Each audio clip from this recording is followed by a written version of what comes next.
Hello everyone, my name is Anna. Anna, welcome back Health Fitness 1047. I wish you a nice day. Here is main news. Let's see then. 1. In 2,000 meters to Andriivka, Oscar winner takes viewers back to Ukraine's frontlines. Mstyslav Chernov, an Oscar and Pulitzer Prize-winning director, returns to the Sundance Film Festival with his new documentary, 2,000 Meters to Andriivka, 2 years after his previous film, 20 Days in Mariupol. The new film offers a gripping look at modern warfare, focusing on the 2023 Ukrainian counteroffensive and the personal impact of conflict, as Chernov reflects on the loss of 2 soldiers he knew who were featured in the film. 2. With leaked footage from the inside, Sundance doc shows horrifying conditions in Alabama prisons. Incarcerated men in Alabama prisons risk their safety to provide shocking footage of their dire living conditions to documentary filmmakers Andrew Jarecki and Charlotte Kaufman. This footage is featured in their documentary, The Alabama Solution, which premiered at the 2025 Sundance Film Festival in Park City, Utah. 3. The Sundance Film Festival goes online this week. Here's how to watch the films. The Sundance Film Festival has transitioned to an online format, allowing viewers to access films from anywhere with an internet connection, eliminating the need to travel to Park City, Utah. Starting January 29, 2025, over half of the films that premiered at the festival will be available for streaming on its online platform. This shift, initially prompted by the COVID-19 pandemic, has become a popular feature of the festival, even among attendees who prefer the in-person experience. 4. Chanel stuns with color and Kylie Jenner.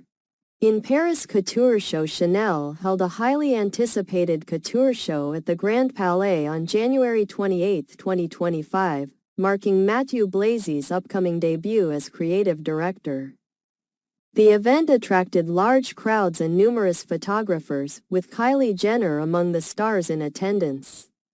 The show featured a striking set design of 2 giant interlocking Cs, symbolizing the brand's transition into a bold new era.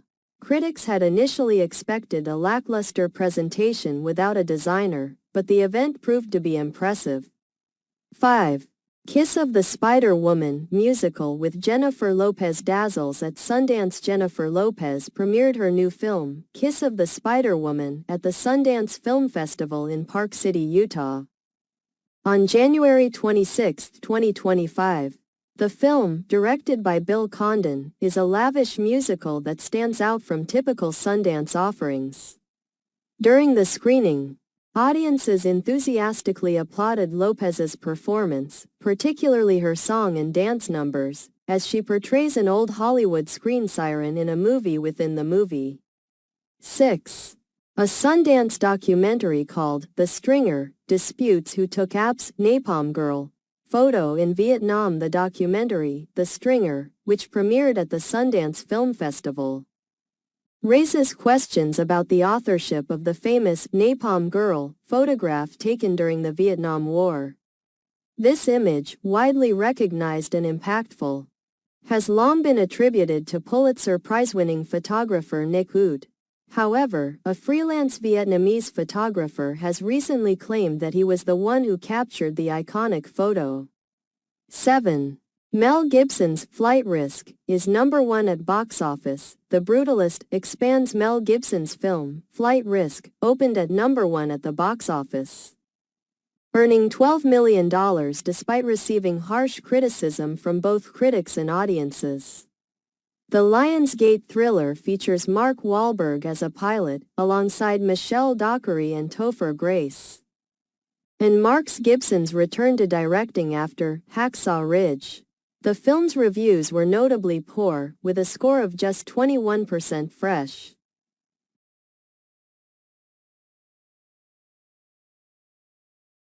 8. At Sundance, the hottest ticket in town was a Rose Byrne and Conan O'Brien psychological thriller. Rose Byrne stars as a mother experiencing a breakdown in the psychological thriller, If I Had Legs I'd Kick You. The film, produced by A24, premiered at the Sundance Film Festival on January 24, 2025, generating significant buzz and demand, making it the most sought-after ticket at the event. Attendees who managed to enter the library theater were treated to an intense and innovative viewing experience. The film is set to be released later this year. 9. What does Mexico really think of Emilia Pérez? The film Emilia Pérez follows the story of a fictional Mexican drug trafficker, Benítez del Monte, played by Carla Sofia Gascon, who transitions to a transgender woman and becomes an activist searching for Mexico's missing persons.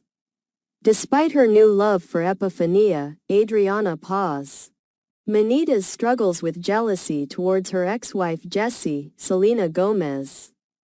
The film, despite its star-studded cast and multiple Oscar nominations, including Best Picture and Best Actress, underperformed at the box office, attracting only 20,000 attendees and generating about $74,000.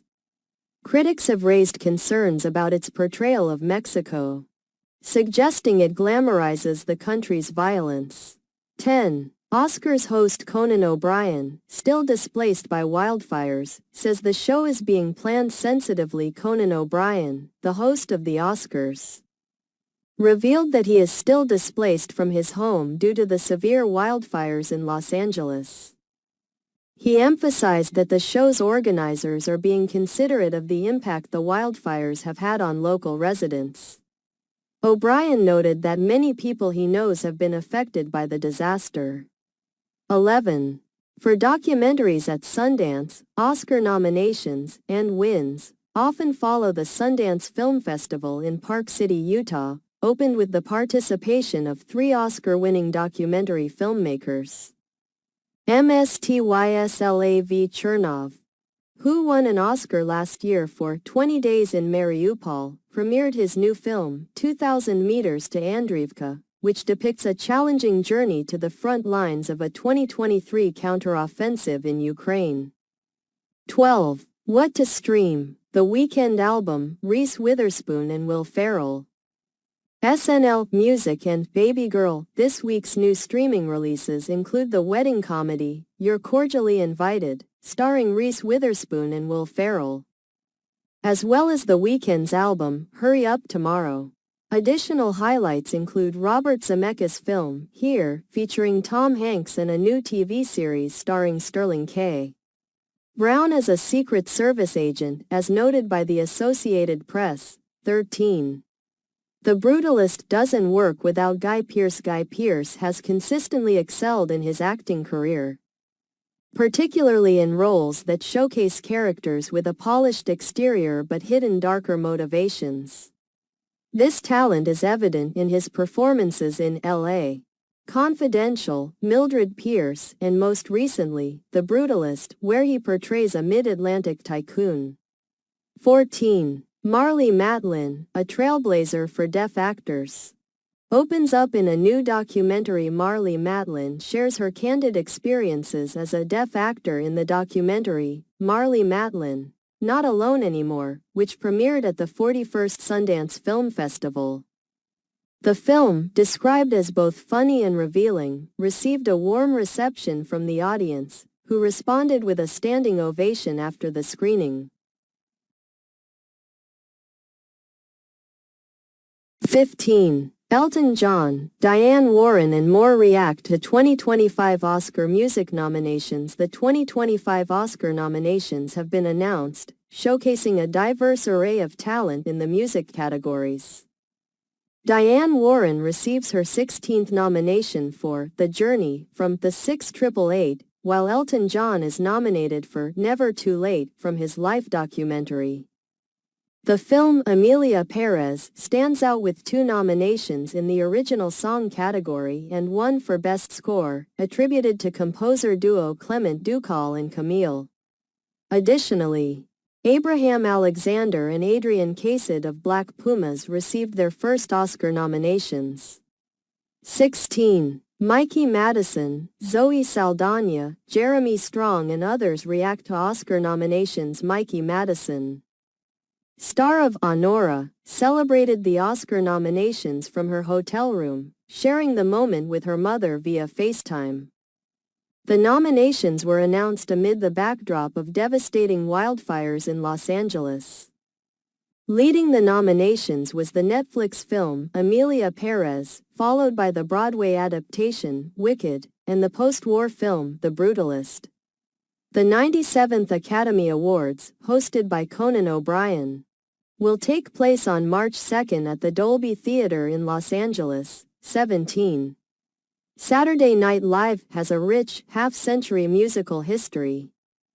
Questlove's new documentary digs in the Associated Press reports on a new documentary by Questlove that explores the rich musical history of Saturday Night Live over its 50-year run.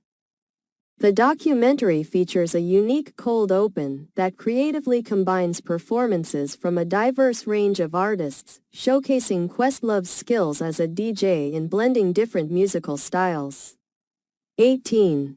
A look at how the Oscar Best Picture nominees have fared at the box office. This year's Oscar Best Picture nominees have experienced varying levels of success at the box office. Notable contenders include Dune, Part 2, and Wicked, both of which were major blockbusters from the previous year.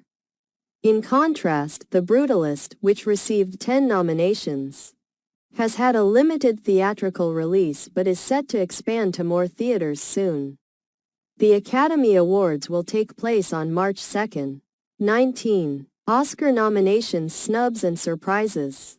From Daniel Craig to Selena Gomez, the 97th Oscars nominations revealed unexpected surprises, with notable omissions and inclusions. High-profile actresses like Angelina Jolie and Nicole Kidman were anticipated for Best Actress nominations, while the film The Apprentice, focused on a young Donald Trump, was thought to have little chance due to lack of audience interest. The nominations reflect a competitive and unpredictable awards season. 20. Emilia Pérez tops Oscar nominations with 13. Wicked and The Brutalist land 10 apiece in the midst of wildfires affecting the Los Angeles region. The film industry has rallied around Netflix's narco musical, Emilia Pérez, which received 13 Oscar nominations, the most of any film this year. Directed by Jacques Audiard, the Spanish-language film features Carla Sofia Gascon, who earned a nomination for Best Actress, marking a significant recognition for her role. Other films, including Wicked and The Brutalist, received 10 nominations each.